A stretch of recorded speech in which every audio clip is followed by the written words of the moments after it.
SIR यानी गहन पुनरीक्षण कार्यक्रम चल रहा है, जिसके तहत आपके बीएलओज आपके क्षेत्र में आ रहे होंगे और आप सभी के घरों तक ऐसे गणना प्रपत्र, जिसे प्री गणना प्रपत्र कहा जा रहा है, ऐसे प्रपत्र आप तक पहुंच रहे भी होंगे।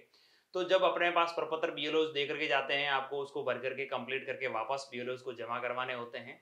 आप बीएलओ की सहायता से ये प्रपत्र भर रहे हैं, लेकिन आप यदि खुद ही इसको भरना चाह रहे हैं तो किस प्रकार से आप लोग इन प्रपत्र को भरेंगे, आपको ऑनलाइन भरने का तरीका हम लोग पिछले वीडियो में बता चुके हैं, लेकिन ऑफलाइन आपके पास जो आ रहे हैं उनको आप किस प्रकार से भर करके वापस बीएलओ के पास जमा करवाएंगे, भरते समय किस प्रकार से आपको ध्यान रखना है। चलिए साथी, वीडियो प्रारंभ करो उससे पहले छोटा सा मेरा निवेदन रहेगा, आप चैनल पे नए हैं सब्सक्राइब अवश्य कर लीजिएगा।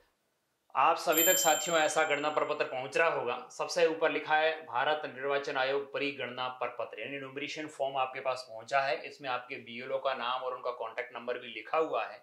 यहाँ पर आपका खुद का नाम, निर्वाचक जिसका नाम है उसका एपिक आईडी क्या है, उसका एड्रेस क्या है, उसका क्रम संख्या किस पर नाम है, कौन से भाग संख्या पर नाम है, उसकी विधानसभा कौन सी और उसका राज्य कौन सा, यहाँ क्यूआर कोड और आपका फोटो। यानी ये वाली पहली वाली लाइन उस मतदाता के संबंध में ऑटोमेटिकली प्रिंटेड आ रही है। आपको इसकी 2 प्रति दी जा रही है, एक प्रति आपको वापस बीएलओ को देनी है और एक प्रति अपने पास रखनी है रिसिप्ट के रूप में। यहाँ पे आपको अपना वर्तमान का फोटो चिपकाना है, जो कि आपकी मतदाता सूची में आगे जाकर के अपडेट होगा। तो आपका जो भी वर्तमान में फोटो हो वो फोटो आपको खिंचवा लेना चाहिए। बहुत पुराना, कई लोग होंगे 10-20 साल पहले का फोटो पड़ा है वो ही चिपका देते हैं, तो उससे बचें। आपके पास 2-3 महीने से पुराना अधिक फोटो ना हो, वो फोटो आपको यहाँ पे चिपकाना है। उसके बाद पहली लाइन आती है जन्म तिथि। आपको यहाँ पे अपनी डेट ऑफ बर्थ लिखनी है, जिस मतदाता का ये आप भर रहे हैं उसकी डेट ऑफ बर्थ लिखी जानी है। आधार संख्या उसका लिखना चाहिए ताकि आपका आधार इससे लिंक हो जाए। नहीं लिखे ऐसा नहीं होना चाहिए। आपके पास आधार है, 18 साल से ऊपर उम्र आधार है ही तो आप आधार नंबर लिख दीजिएगा। आपको अपना मोबाइल नंबर यहाँ पे लिखना है। पिता अभिभावक का नाम, यहाँ पे आपको पिता या अभिभावक के नाम की जगह आपको फादर नाम या आपके अभिभावक का नाम। यहाँ पे एक मैटर ये होता है कि कोई मैरिड लेडीज है, वो अभी ससुराल में उनका नाम है, तो यहाँ पे उसको फादर का नाम लिखना चाहिए या पति का नाम लिखना चाहिए। यह भी एक थोड़ा सा आपके लिए सोचनीय विषय है, लेकिन यहाँ पे आपको मैं बताना चाहूंगा, आपको अपने फादर का नाम लिखना चाहिए। पिता अभिभावक का एपिक नंबर, यदि उनका एपिक नंबर आपके पास उपलब्ध हो तो लिख दें। माता का नाम आपको लिखना है, माता का यदि एपिक नंबर है तो लिखना है। पति पत्नी का नाम, यहाँ देखिए, यदि आप विवाहित महिला है तो आपको यहाँ पति या पत्नी, यदि कोई पुरुष है वो विवाहित है तो अपनी पत्नी का नाम यहाँ पे लिखना चाहिए और पत्नी का एपिक नंबर भी लिखना चाहिए, ताकि उनका आपस में कोरिलेशन हो सके, मतदाता सूची को अपडेशन करने में आगे जाकर के दिक्कत ना हो। तो आपको यहाँ पे सारी डिटेल्स उस मतदाता के संबंध में भरनी है जिसका ये पर्ची है। उसके बाद इसको 2 भागों में डिवाइड किया गया साथियों।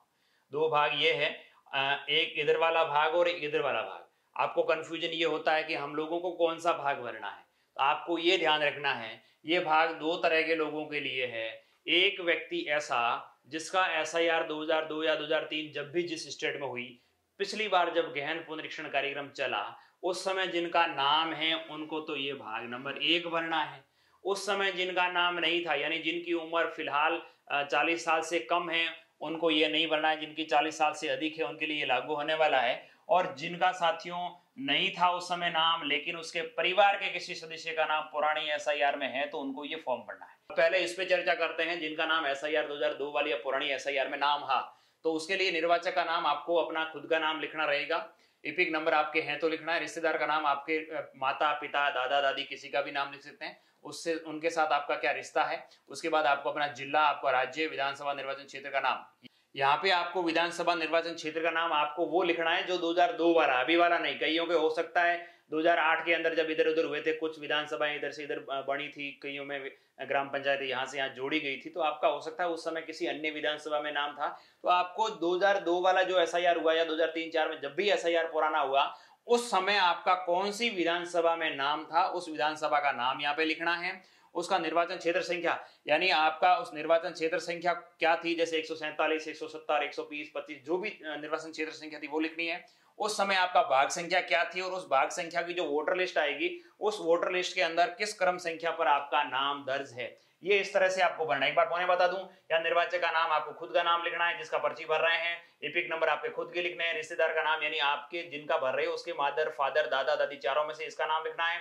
उनके साथ आपका क्या रिश्ता है, जिसका आपने यहाँ नाम लिखा उसके साथ आपका क्या रिश्ता है, किस जिले से हो, किस राज्य से हो, और विधानसभा क्षेत्र का नाम। यहाँ पे साथियों आपको विधानसभा वो लिखनी है जो एसआईआर पुरानी वाली एसआईआर में थी वो, उसके बाद विधानसभा क्षेत्र संख्या लिखनी है, आपको भाग संख्या लिखनी है और क्रम संख्या जो आप वोटिंग लिस्ट के अंदर उस समय वाली वोटिंग लिस्ट में जो थी वो आपको लिखनी है।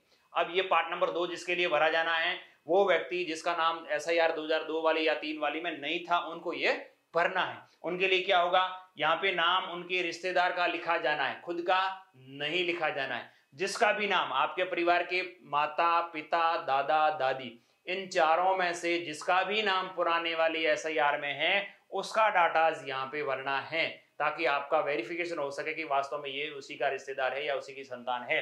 आपको यहाँ पे उनका नाम लिखना है। जैसे आपका पिता का नाम ABCD है तो आप लोगों ने लिख दिया ABCD, यहाँ पे लिख दिया, ठीक है। अब बात आती है कि मेरे पिताजी का नाम नहीं है या मेरे पिताजी की तो डेथ हो चुकी है। कई लोग ये भी कहेंगे मेरे दादाजी का नाम था लेकिन उनकी डेथ हो चुकी है, लेकिन उनका नाम तो 2002 वाली में है, तो आपको वहां से कॉपी करना है। अब जो मैरिड महिलाएं हैं उनका नाम उनके माता पिता दादा दादी का ही लिखना है, न कि सास ससुर और दादा सास ससुर, उनका डिटेल्स नहीं भरना है। उनके पीहर से आप लोगों को ये डाटा कलेक्ट करना होगा। आपको SIR की जो पुरानी वोटिंग लिस्ट है वो डाउनलोड करनी होगी। उसको डाउनलोड करने का तरीका हम लोग आगे बताने वाले हैं आपको। आप यहाँ करिएगा, जिनका आप यहाँ पे नाम लिख रहे हैं उनका एपिक नंबर आपके पास हो तो लिख लीजिएगा। रिश्तेदार का नाम, यानी यहाँ जिनका आपने नाम लिखा है उनके रिश्तेदार हैं, यानी उनके माता पिता या दादा दादी में से भी किसी का नाम लिख सकते हैं जो उस वोटिंग लिस्ट में है। जो SIR पुराना हुआ उसमें उनका जिनका भी नाम है उनका नाम लिखेंगे। उनका इनके साथ क्या रिश्ता है, आपके साथ रिश्ता वाला नहीं लिखना है। यहाँ पे आपका इनका आपस में क्या रिश्ता है वो डिटेल्स भरेंगे। यहाँ पे जिला लिखेंगे, राज्य का नाम लिखेंगे, निर्वाचन क्षेत्र का नाम, आपको उस समय की जो SIR 2002 उसके निर्वाचन क्षेत्र का नाम लिखना है। यहाँ उनकी विधानसभा की कोड लिखने हैं, भाग संख्या लिखने और क्रम संख्या लिखनी है। ये पुरानी वाली SIR के तहत कौन से भाग में उनका नाम था और कौन से क्रम संख्या उस वोटिंग लिस्ट में उनका नाम है। तो आपको सारी चीजें कंफ्यूजन क्लियर हो गया होगा।